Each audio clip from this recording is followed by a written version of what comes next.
20 दिन पहले हमने ये डोमेन परचेस किया था जिस पे हमें 60,000 का ट्रैफिक इंस्टेंट मिल गया, जो कि आप देख सकते हैं। और ये जो ट्रैफिक हमें मिला वो गूगल सर्च रिजल्ट से मिला है, जिसमें 1.3 मिलियन का इंप्रेशन है और 60,000 क्लिक्स भी हैं।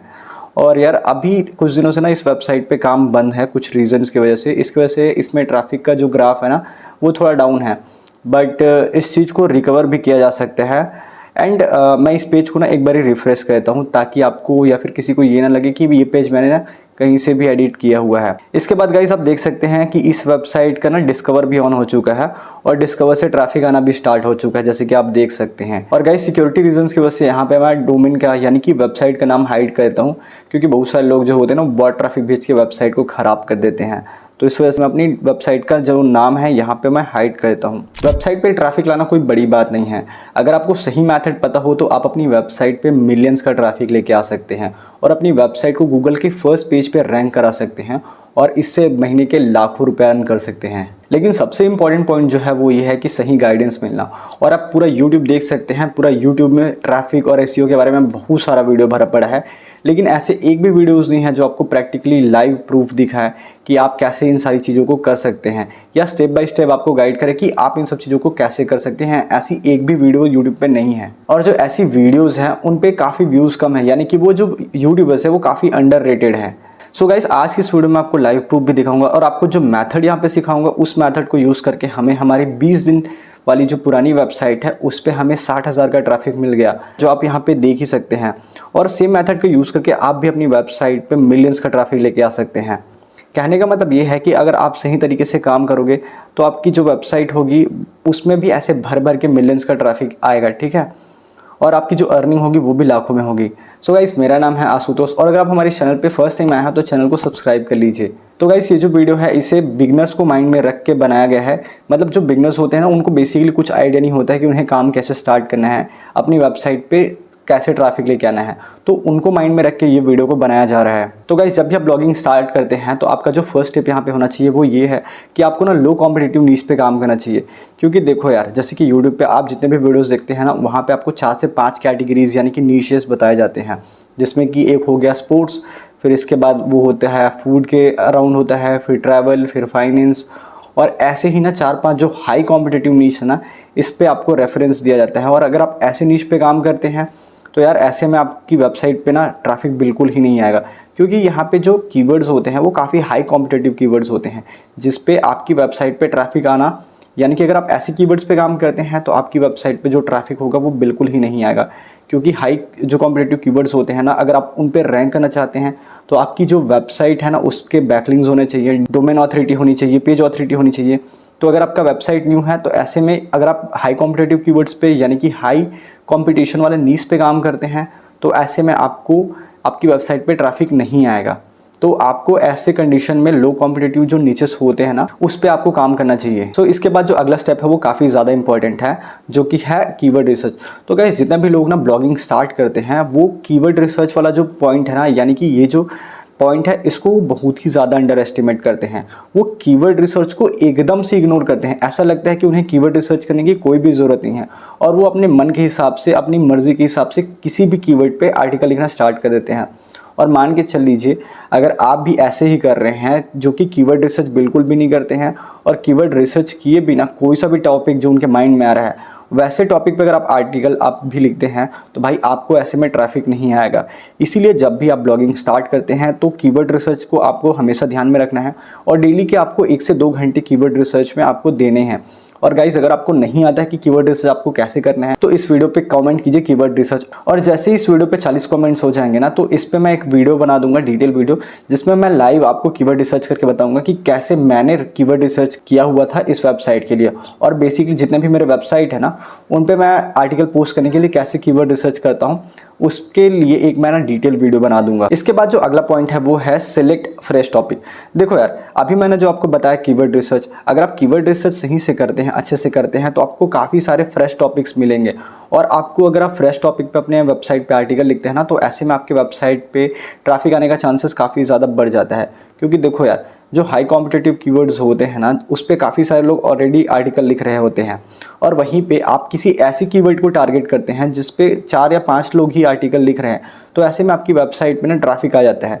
एंड अगेन, अगर आप ऐसे फ्रेश टॉपिक को सिलेक्ट करते हैं जिस पे आर्टिकल किसी ने नहीं लिखा है, राइट, जिसके बारे में आपको आगे बताऊंगा कि आपको कैसे ऐसे फ्रेश टॉपिक फाइंड करना है। तो मान के चलिए, अगर आप ऐसे फ्रेश टॉपिक पे आर्टिकल लिखते हैं जिस पे किसी ने आर्टिकल लिखा ही नहीं है, और उस पे सर्च वॉल्यूम जो है वो मंथली 5 से 6 लाख का है, तो मान के चलिए अगर आप यहाँ पे इसी टॉपिक पे, यानी कि फ्रेश टॉपिक पे जिस पे 5 से 6 लाख का मंथली सर्च वॉल्यूम है, अगर आप इस पे आर्टिकल लिखते हैं तो जो 5 से 6 लाख का ट्रैफिक है वो आपको आपकी वेबसाइट पे इजीली मिल जाएगा। और ये जो ट्रैफिक आपको मिलेगा ना, ये आपको गूगल सर्च रिजल्ट से मिलेगा। तो गाइस, आपको मैं इसी में बता देता हूँ कि आपको ये फ्रेश टॉपिक कैसे फाइंड करना है। तो बेसिकली गाइस देखो, फ्रेश टॉपिक फाइंड करने के वैसे एक ट्रेडिशनल मेथड तो ये भी है कि इंटरनेट पे काफ़ी सारे टूल्स अवेलेबल है, जैसे कि SEMrush हो गया, Ahrefs हो गया, और ऐसे बहुत सारे कह सकते हैं एक्सटेंशन है जिसके हेल्प से आप कीवर्ड रिसर्च कर सकते हैं। लेकिन इससे भी जो एक स्टेप एडवांस है ना, जो कीवर्ड रिसर्च करने के लिए, वो है ऑब्जर्व एंड रिएक्ट। तो देखो यार, जैसे कि मैंने जब ब्लॉगिंग स्टार्ट किया था ना, तो उस टाइम पे मैं कीवर्ड रिसर्च तो करता था इन SEMrush टूल्स के हेल्प से, लेकिन ना इसके बाद भी मेरे माइंड में ना ऐसे 24 घंटे ना कीवर्ड रिसर्च के बारे में चलता रहता था। तो मैं कुछ भी देखता था, इवन मैं यूट्यूब पे भी देखता था ना, तो वो जो चीज़ें होती थी वो मेरे माइंड में ना क्लिक करती थी। तो मेरे माइंड में ये आता था कि मैंने एक बार इसको जाके ना सर्च करता हूँ SEMrush पे या फिर Ahrefs पे, एंड वहाँ पे मैं जाके देखता था कि यार ये जो पर्टिकुलर कीवर्ड है ना, इस पे आर्टिकल है या नहीं है। और ऐसे बहुत बारी होता था कि जिस भी चीज़ को मैं सर्च करता था ना, जो चीज़ें मेरे माइंड में आती थी उस पर ऑलरेडी रिजल्ट होता था।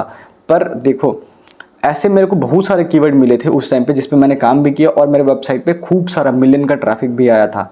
तो इसके लिए ना आपको अपने माइंड को 24 आवर्स यानी कि अवेयर रखना होगा, और जो भी चीज़ों को आप देखते हैं ना जिस पे आपको लगता है कि ये जो टॉपिक है इस पे आप आर्टिकल लिख सकते हैं, इस कीवर्ड पे आर्टिकल नहीं होगा, तो आपको जस्ट ये करना है कि उस आर्टिकल को तुरंत पेन पेपर में या फिर अपने मोबाइल के नोट्स में लिख लेना है, और उसको SEMrush में या फिर Ahrefs पे जाके ना आपको सर्च कर लेना है। और मान के चल लीजिए, अगर आप ऐसे कीवर्ड को फाइंड कर लेते हैं जिस पे किसी ने आर्टिकल नहीं लिखा है, तो फिर आपके यहाँ पे यानी कि वेबसाइट पे चांदी ही चांदी होगी, यानी कि आपकी वेबसाइट पे खूब सारा भर भर के ट्रैफिक आ जाएगा। इसके बाद जो अगला पॉइंट है वो है कि यार आपको ना AI का यूज़ नहीं करना है आर्टिकल लिखने के लिए। और मैं ऐसा इसलिए कह रहा हूँ कि देखो यार, अगर आप AI का यूज़ करते हैं ना, तो अभी के टाइम पे गूगल ना ऐसे कंटेंट को बहुत ही ज़्यादा पनिश कर रहा है। और मान के चलिए, अगर आप AI का यूज़ करके आर्टिकल लिखते हैं और आपकी वेबसाइट पे ट्रैफिक भी आ जाता है, तो कुछ टाइम बाद ना गूगल उसे डी रैंक कर देगा या फिर सर्च से ही हटा देगा टोटल। तो ऐसे में आपका स्ट्रेट फॉरवर्ड आपका ही लॉस है। तो आपको AI कंटेंट का यूज़ नहीं करना है, आपको AI का यूज़ कंटेंट लिखवाने के लिए बिल्कुल भी नहीं करना है। लेकिन यहीं पे आप एक चीज़ ये कर सकते हो कि आप ना ChatGPT का ना यूज़ कर सकते हो डेटा कलेक्ट करने के लिए। एंड जैसे ही डेटा कलेक्ट कर लेते हैं आप ना, उसके बाद उस डेटा को यूज़ करके आप अपने अकॉर्डिंगली, जैसे कि आप गूगल नोट्स पे या फिर वॉइस टाइपिंग जो होता है लैपटॉप में एंड फ़ोन में भी होता है, तो उसका यूज़ करके आप अपनी वेबसाइट के लिए आर्टिकल लिख सकते हैं। और इसीलिए आपको जो आर्टिकल्स होते हैं ना, ये आर्टिकल्स आपको खुद से लिखना है। और मान के चलिए, अगर आप बिगिनर हैं जिसको आर्टिकल लिखना बिल्कुल भी नहीं आता है, उसको पता ही नहीं कि आर्टिकल क्या होता है, तो मैंने इस टॉपिक पे एक वीडियो बनाया हुआ है। आप आई थिंक ये वीडियो है जिस पे मैंने कंटेंट राइटिंग के बारे में बताया है, तो वो वीडियो आप जाके देख सकते हैं जिसमें मैंने कंटेंट राइटिंग के बारे में बहुत अच्छे से सिखाया हुआ है। इसके बाद जो अगला पॉइंट है वो काफ़ी ज़्यादा इंपॉर्टेंट है, और वो ये है कि आपके आर्टिकल का जो भी टाइटल होता है ना, वो काफ़ी क्लिकी होना चाहिए। ऐसा टाइटल होना चाहिए जिसको देख के ना जो भी विजिटर आ रहे हैं, यानी कि जो गूगल पे अगर आपकी वेबसाइट का टाइटल शो होता है, तो उस टाइटल को आपको ऐसे रखना है कि उस टाइटल को देखने के तुरंत बाद उसको उस आर्टिकल को पढ़ने का मन हो जाए। यानी कि वो एक टाइप से ऐसा टॉपिक हो, यानी कि टाइटल होना चाहिए जो लोगों का अटेंशन ग्रैब कर सके। और आपका जो टाइटल है ना, वो बहुत ज़्यादा रोल प्ले करता है। क्योंकि मान के चल लीजिए, अगर आपने ऐसे कीवर्ड पे आर्टिकल लिखा हुआ है जिस पे कोई काम नहीं कर रहा है, लेकिन अगर आपने उसका टाइटल एकदम ईजीली यानी कि लुल पुल टाइप से कुछ भी रख दिया है, तो ऐसे में जो आपके विजिटर्स होंगे ना, कह सकते हैं, वो आएंगे, और आपका जो टाइटल होगा वो उनका अगर अटेंशन ग्रैब नहीं करता है, तो ऐसे में वो लोग किसी दूसरे का आर्टिकल पढ़ लेंगे। तो यहाँ पे आपको माइंड में रखना है। और आपको जो आपके आर्टिकल्स होते हैं ना, उसका जो टाइटल है उसको आपको हमेशा आई कैची रखना होगा। ऐसा रखना होगा जिसको देखने के बाद अगर मान के चलीजिए कोई भी विजिटर आपकी वेबसाइट का यानी कि उस आर्टिकल का टाइटल देखता है तो उसको पढ़ने का मन होना चाहिए और वो उस पर क्लिक कर ले। इसके बाद गाइस जो अगला पॉइंट है वो ये है कि आप अपनी वेबसाइट पे ना यानी कि आप अपने आर्टिकल्स पे फीचर इमेज का ज़रूर यूज़ करो, क्योंकि यार फीचर इमेज का यूज़ करते हैं ना तो वो एज अ थंबनेल आपके वेबसाइट पे यानी कि आपके आर्टिकल्स पे काम करता है। और ये एक ना अगर कह सकते हैं ये एसईओ के पार्ट से भी ये ना इमेज वाला जो पॉइंट होता है वो काफ़ी ज़्यादा इंपॉर्टेंट होता है। इसीलिए आपको अपने आर्टिकल में फीचर इमेज का यूज़ करना है। और ये जो इमेज होगा ना वो आपको कहीं से कॉपी पेस्ट नहीं करना है, यानी कि गूगल से उठा के डायरेक्टली आपको पोस्ट नहीं करना है। आपको यहाँ पे इंस्टेड ये करना होगा कि जो भी आर्टिकल यानी कि जो भी इमेज आप गूगल से उठा रहे हैं उसको आप कैनवा में एडिट कर लीजिएगा, उसको रीसाइज कर लीजिएगा।